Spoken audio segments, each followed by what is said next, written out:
Clemson Tiger fans, we are back with another edition of the Clemson Sports Show. Sorry for taking a few days off, but celebrating Christmas, spending time with the family, those are must requirements for us. I'm so glad, though, to be joined by Matt Connolly, who is currently in Orlando, Florida right now, ahead of Clemson's exciting Cheez-It Bowl matchup with Iowa State. Let's see who's going to be the cheesiest. I think that's the motto down there. Matt, how are you doing, man? Are you feeling cheesy? I think you were probably the cheesiest right there with your description. But no, yeah, I'm doing well. I'm feeling warm, man. It's hot down here. It's in the upper 70s, 80s or so. So feels good. How about you? Yeah, I'm actually going to be in Orlando here and later on Tuesday. Back in Florida now for the first time in a few months. And like you said, it's hot. It is hot here compared to being in South Carolina where it's in the 50s. Now we're in the high 70s sometimes. So we're going to have good weather, hopefully, for tomorrow's matchup between Clemson and Iowa State. Matt, it's kind of hard for us to really assess what we're going to be able to see tomorrow, really predict what we're going to see on the field, because there's been so many changes. Obviously, Iowa State's going to be without their top running back, Breece Hall. Clemson's had a lot of coaching staff changes. E.J. Williams going to be out with COVID-19 protocol. What are your overall thoughts heading into Wednesday? Yeah, like you said, a lot of moving pieces. I will say with Clemson, though, what EJ's out, but that was the only guy that's not going to be able to play. I guess that we didn't already know that was going to be out. Like, there weren't any last minute opt outs or anything like that. So I know that Clemson was happy about that. You mentioned Breece Hall is out for the game. Obviously, a huge opt out for Iowa State, losing probably their best player. So yeah, I like Clemson in this spot. I think I know we'll get into it more in a little bit, but I really feel good about Clemson's chances going into this game. So, obviously it'll be different with Brent Venables gone and Tony Elliott gone, but I still think player-wise, I'll give the edge to Clemson. Yeah, I'm leaning that same way as well. And it all really changed for me with Breece Hall. I thought it was going to be a pretty close game, potentially Iowa State having an opportunity to come out on top. If you go through the statistics, which I'm going to be running a piece on ClemsonSports.com on Wednesday, comparing these two teams, Iowa State throughout the season just had better numbers overall than Clemson did and matched up pretty well with them in certain areas. But losing Breece Hall, who had nearly 1,500 yards on the ground this season, 20 touchdowns, you can't make up that production. Their second leading rusher this year was their quarterback. They're going to have to rely on Deion Silas, who's only had 23 rushing attempts this season. This whole game for me changed with Breece Hall deciding to opt out, forego this game and get prepared for the NFL draft, which, look, that's going to be a discussion we're going to talk about here in a few minutes about Clemson not having the opt-outs, as you mentioned, versus some other programs having opt-outs. But yeah, I think my feeling here is that Clemson's going to come out on top, and it's mainly because of Breece Hall not being there. Yeah, well, you mentioned Iowa State had the edge in a lot of stats, but they don't in the record. I mean, as good as their stats were this year, it's still a 7-5 team that really was up and down, lost a lot of close games. Dabo said today they were a few plays away from being in the playoff, which he said that about Clemson several times. I don't know. I probably wouldn't go that far, but it's a good team that's lost a lot of close games this year. So in some ways, Clemson was really good in close games this year. Iowa State was okay, but lost some close ones as well. So I think it's two, honestly, pretty good teams. I mean, Iowa State's better than a 7-5 team. I think Clemson right now is better than a 9-3 team. So I think it's two pretty evenly matched, pretty good teams. Should be a fun matchup. Even with Hall out, I still think it'll be a pretty good game. But yeah, I'm with you. I lean Clemson. Yeah, and I'm a few pounds off and a few inches away from being Dwayne The Rock Johnson. I mean, like, are we really going to go there, Dabo Swinney? Like, are we really going to talk about that? I understand that Iowa State had some tough matchups. I think you could argue that Iowa State had a tougher road than Clemson had in terms of the opponents that they faced, or at the very least that they're even. But you played Oklahoma, you played he lost a close game to West Virginia, lost a close game to Baylor. It's not like they got blown out necessarily in any of these games, but once again, at the end of the day, it comes down to wins and losses, as you mentioned. Iowa State is 7-5, Clemson's 9-3. And I think Clemson just has a little bit more added motivation here, to win 10 plus games, 11 straight seasons. That means a lot. You have two new coordinators now. I know Streeter and Goodwin really want to put on a show and show that they were worthy of being in-house hires, in-house promotions, I should say, for Dabo Swinney. let's get to those two right there. What have you heard from both of them, and what are you expecting to see from them on Wednesday?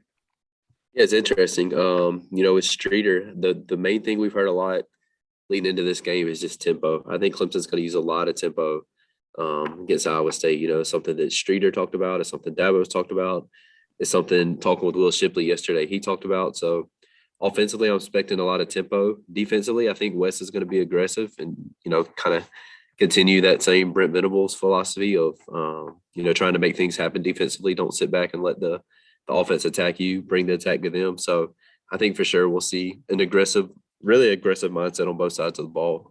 But yeah, I'm excited to see how these two units look with these new faces leading them. Yeah, I think the good thing for Clemson here is that they're having that continuity with, Brandon Streeter. I know last year's game against Ohio State in the Sugar Bowl didn't necessarily go as planned. Obviously with Tony Elliott, testing positive for COVID-19, Brandon Streeter being thrown into the fire at the last minute, but he's had at least some experience in this area. What's good when you've talked with former players, former staff members, recently talked with some players. You just know that this guy is going to come in well prepared. That's been the hallmark, the thing that we've heard about him consistently over these past few weeks is that he's an animal behind the scenes. He's working hard, can read what offenses are doing, and quickly adjust to what kind of schemes they're running and how the defense should adjust to the way they're playing. So I feel really confident in those two right there. I don't think there's going to be too much concern on from that perspective. I think the biggest thing for me, though, how does Clemson look after a few weeks off? You remember they ended the season, the regular season, with five straight wins. Excuse me. Does that 4-week gap between playing against South Carolina and Iowa State affect them? But when it comes to the coordinators, I don't think there's going to be too much of an issue there.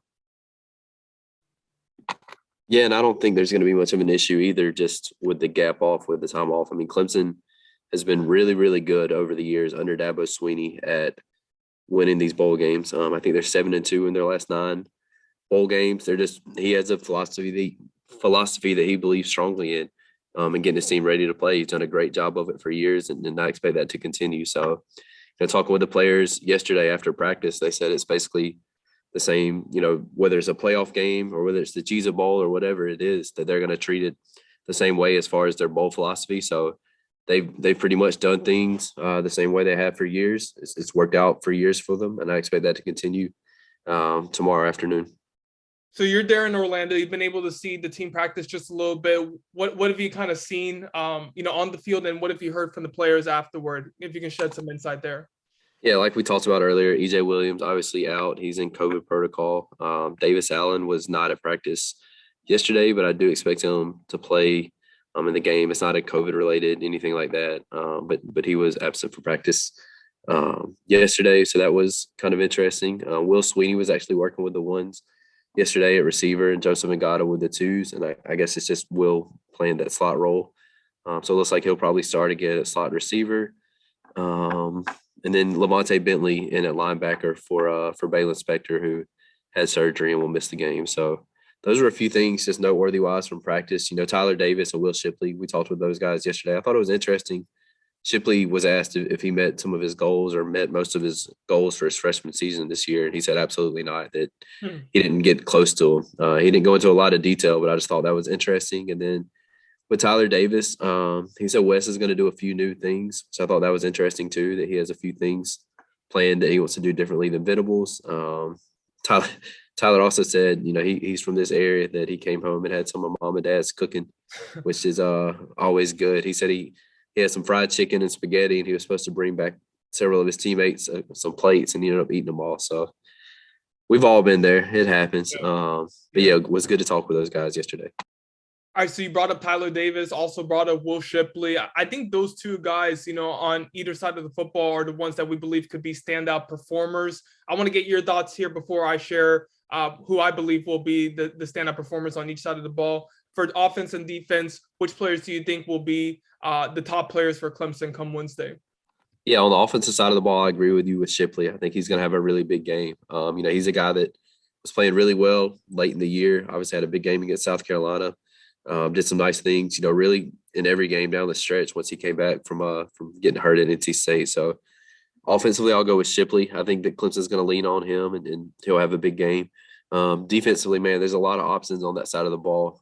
Whether you're talking Xavier Thomas and Miles Murphy up front creating havoc. Although Iowa State's offensive line is a pretty good unit, but obviously Clemson's got a really good defensive front too. A guy like Andrew Booth outside, he's going to get tested for sure. I don't expect Iowa State to have much luck running without Brees Hall, so I think he'll get tested for sure. So maybe he can make a big interception and come up with some big plays. And then James Skowski too. I know he'll want to end his career the right way and go out with a win in his final game in a Clemson uniform. So several options defensively. I expect the defense to have a little better day than the offense. Not that the offense will be bad, but just more options over there for guys to have big games. Yeah, I'm going to disagree with you there. I think Clemson's offense is not going to look good. We're going to see some of those same issues that we saw previously. Iowa State is actually really good when it comes to defending the pass. Clemson, obviously, as we know, has not been good in that area, and losing a few wide receivers and Frank Ladson obviously to the portal, Justin Ross to the draft, EJ Williams now. I just don't think that passing attack is going to look too good for Clemson, but the running attack should be good for them. And I'm going to go with Will Shipley, like you mentioned there. And I'm just shocked by that answer that he had about how he didn't meet some of his goals. I want to know what some of those goals were, because, he rushed for over 600 yards, over 5 yards per attempt, had 10 touchdowns, 4 games with multiple rushing touchdowns. I just don't know what else he could have done more. And he was battling through injury as well. And, obviously didn't play in a couple of games. So I thought Will Shipley had as good of a freshman season as you could have hoped for. On the defensive side of the football, I think maybe Tyler Davis, he was somebody that you said in our bold predictions piece, you believe he could have multiple sacks. And I think he's kind of due for a big game. Obviously missed a big portion of the season, hasn't had the gaudy stats that, we were expecting coming into the year just because of that injury and some of those issues that Clemson's been facing. But I think he should be able to have a good game. You mentioned Andrew Booth Jr. Maybe someone like an Andrew Makuba, can have a good game as well. So I think the options are more, there's more of a variety there when it comes to defense. But I'll probably say Tyler Davis for my response there. And we talked about Booth Jr. and we mentioned this at the top, but Clemson having no opt-outs, especially with Andrew there, a projected first-round pick. That's just stunning to me in this day and age where a lot of players are focused on their future, and rightfully so. There's an argument that could be made that justifies that. But what do you think about Clemson having 0 opt-outs for this game? Yeah, that goes back to the culture that I think Dabo talks about all the time that he's built, and not everyone likes it. Not everyone likes how he preaches culture all the time and how important all this stuff is to him. But it means a lot to him, and I think you see it in things like this. I mean, Ohio State, several of their players opted out of the game, like Garrett we mentioned. Wilson, Yep, multiple big-time players for them. Haskell Garrett. Yeah, I mean, you're seeing it all over the country now. Guys are opting out left and right, and for Clemson to have no one opt out of a Cheez-It Bowl, and they have some guys that are going to go pretty high. I mean, I think Andrew Booth Jr. will be a first-round pick this year. And he got banged up a little bit the last practice before Clemson came here. And he still, said, "Hey, no, I'm coming. I'm playing." He was at practice yesterday in a regular practice jersey. He looked good. So, yeah, I just think it says a lot about Dabo's culture that he's built, believing in the team, fighting for the team, always preaching team first. And I think that's a big reason why he's been so successful at Clemson.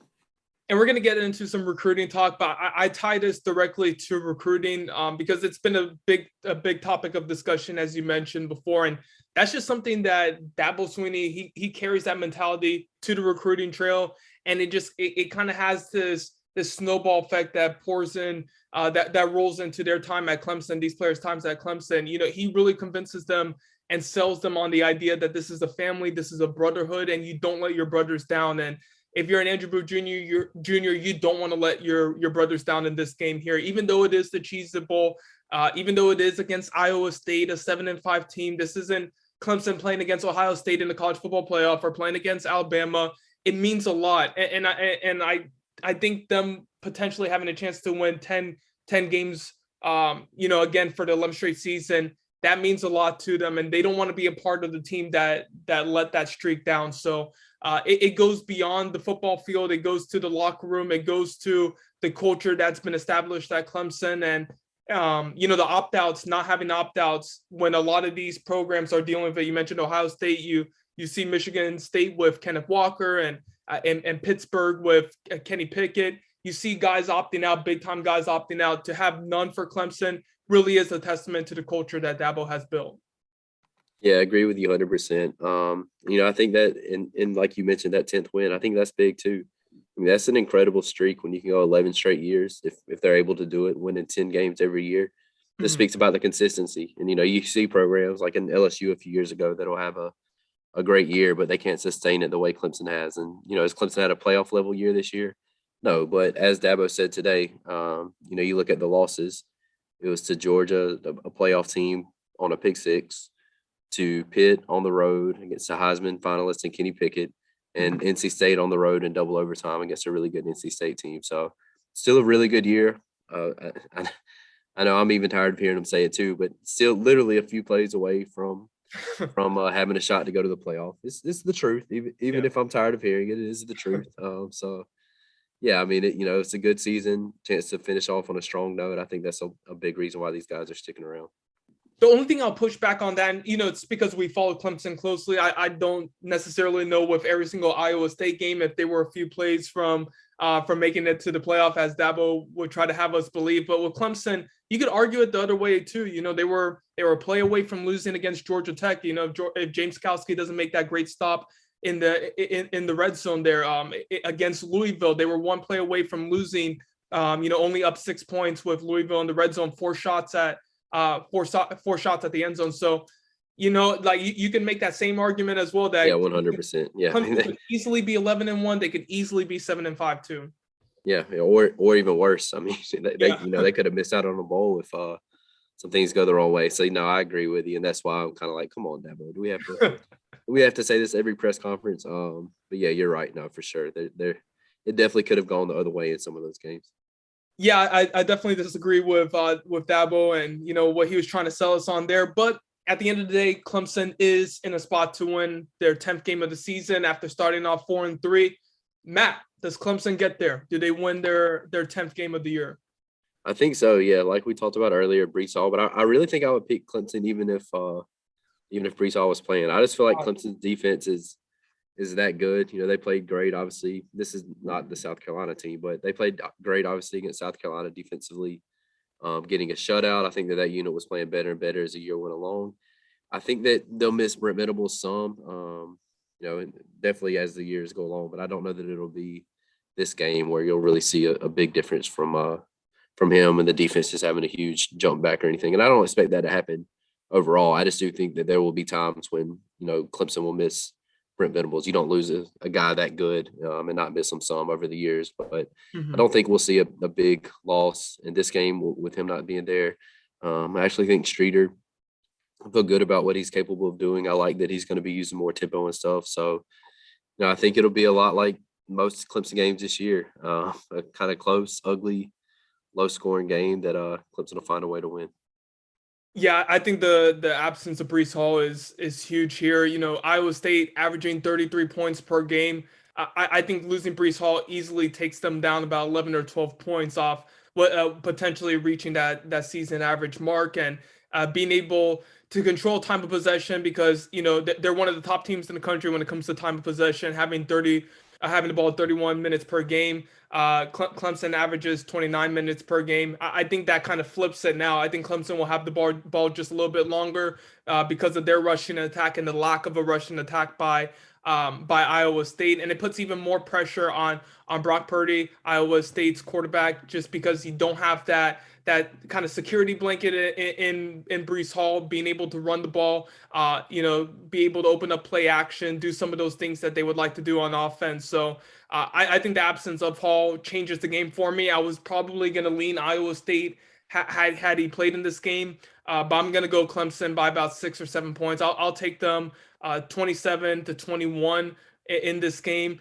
And yeah, they're going to get their 10th win of the season. This is what they're going to sell recruits on. Obviously, I'm going to look at things from a recruiting perspective, that despite the coaching changes, despite the injuries that they suffered, despite everything going on, the offense really struggling, they were able to have 10 wins this year, which a lot of programs in this country can't say. You see down years for programs like Florida and LSU, and Florida's down year is 6-7.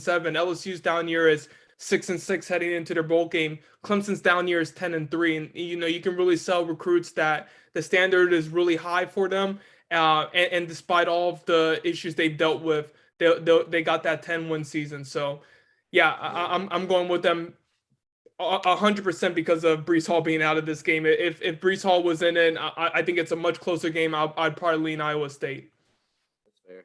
Before we wrap up, let's let you talk a little recruiting. I know you're going to be at the Under Armour stuff this week. Just what can you kind of tell us about what you're expecting, who you're going to talk to, kind of how you're expecting, what you're expecting, what you're looking for from guys there this week? Yeah, so it's not going to be really too much from the Clemson side of things. Obviously, none of the guys that they've offered are going to be participating in that game. None of their recent offers, Jaheem Lawson, Kristen Miller, they're not going to be in that game. And we're going to talk about Kristen Miller here in a second. But we're going to see a few commits: Colin Sadler, Adam Randall, Antonio Williams, those two stud wide receivers there. We're also going to have opportunity to see Jaden Lucas, Sherrod Koval's expected to be there. So got a handful of commits coming. I just want to see them once again in person. I've seen all of them play this year. For Sadler, I've seen him play twice. Lucas, I saw him play early on in the season. Got to see Antonio twice too. I just want to, see how they compete against some of the best, because when you're playing at the high school level, obviously the competition isn't nearly the same as when you're going up against 4- and 5-star prospects on a regular basis. So I'll be able to see them Wednesday, Thursday, Friday, potentially Saturday, and then the game on Sunday. So I'm actually going to miss the Cheez-It Bowl. I don't know why the Under Armour practice runs concurrently with the bowl game so late at night from 6:30 to 8:30, but yeah, I'm really excited to see those commits in action, those signees, I should say. Yeah, and like you mentioned, all right, so let's go ahead and get into the offer Clemson put out that did not go well. Just what did you make of it? It just seemed like kind of a weird time to put that offer out. Yeah, so I wrote in our 3-2-1 piece on Monday. I wasn't expecting Clemson to land Kristen Miller. I thought it was a weird offer. Following that recruitment for a while, and I assume Clemson was as well, it really seemed that Ohio State and Georgia were gonna land Miller. They were in the best position to do so, and that there was a lot of ground to make up. So to offer him with roughly 6 weeks left until he signs was just weird timing for the offer. And he spoke with Chad Simmons yesterday and confirmed that Clemson is not a school he's considering. He's looking at 5 programs. Clemson's not one of them. Mentioned that the offer was too late and that he just doesn't have that level of interest in them. So I don't know. Personally, for me, I'm expecting Clemson, when they make these late offers, for them to have a legitimate shot at each of these players, because it doesn't look good to miss on a target in the public eye or in the perception of the fan base there. So when you offer a Marvin Jones Jr., when you offer an Ernest Green, a Curtis Perry, I just thought that Clemson would have been able to land one of them. They missed on all of them, and now they're going to miss on Kristen Miller. But they did offer Jaheem Lawson, younger brother of Shaq Lawson. We talked about it on a Twitter space last week. But Jaheem, I mean, if Clemson can't land Jaheem, I would be shocked. I mean, he's their biggest offer to date. He literally lives in Clemson. His brother played there. A lot of familiarity there. So I've already logged my pick. He's expected to take an official visit next month, January 14th to the 16th. So yeah, that's the recent offer that Clemson has a legitimate shot at, and Miller is the one that they're already out of the mix with.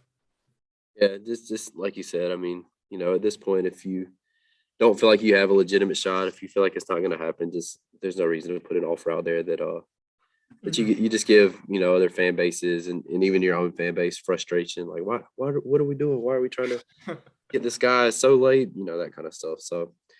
Hey, it is what it is, though. Move on to the next prospect, and hope it turns out better. Yeah, and I thought maybe they just had an inkling. Todd Bates, the staff in general, just had an inkling that Miller lives a few hours from campus. They'd probably be able to get him, to the school for an official visit, something like that. But I mean, you can't even make it in his top 5. You're getting beat out by Florida A&M, Miami, Oregon, and obviously Georgia, Ohio State. You can't even crack the top 5 there. they must have had just a bad read on his recruitment and how they felt in their conversations with him, because it doesn't look good for that offer. But we're expecting them to potentially offer another Georgia player, Miles Oliver. You can read our story on him on ClemsonSports.com, but he's got an official setup to Clemson too. So look, we had this discussion on the podcast last time. I thought it was an intriguing one. It was a good one, where we talked about Clemson potentially having to reach for some players. Do you, in your opinion, would you consider Lawson a reach? I don't know if I would. I don't think some fans would contend it's desperation, trying to fill last minute, but I think he's actually a solid player. He's a solid backup option, considering the circumstances. No, yeah, I don't think it's a reach. I think it's a guy that is not going to come in and play right away, but is a guy that can come in, add some weight, be a guy that can help down the road. Yeah. Has the family ties, has obviously local guys, so maybe it even helps with recruiting some with other local guys when they come along. So yeah, I don't mind that offer at all. I don't think it's a reach. I don't think so either. And Miles Oliver, a little bit of an unknown, only has an offer from Charleston Southern. But look, Mike Reed, in this recruiting cycle here, this is the first cycle I've covered. He's earned my respect for how well he's recruited and his evaluation of talent. I'm going to give him the benefit of the doubt here. It seems likely that an offer would be extended just because an official is going to be taken next month. So we'll see what happens there on the recruiting front.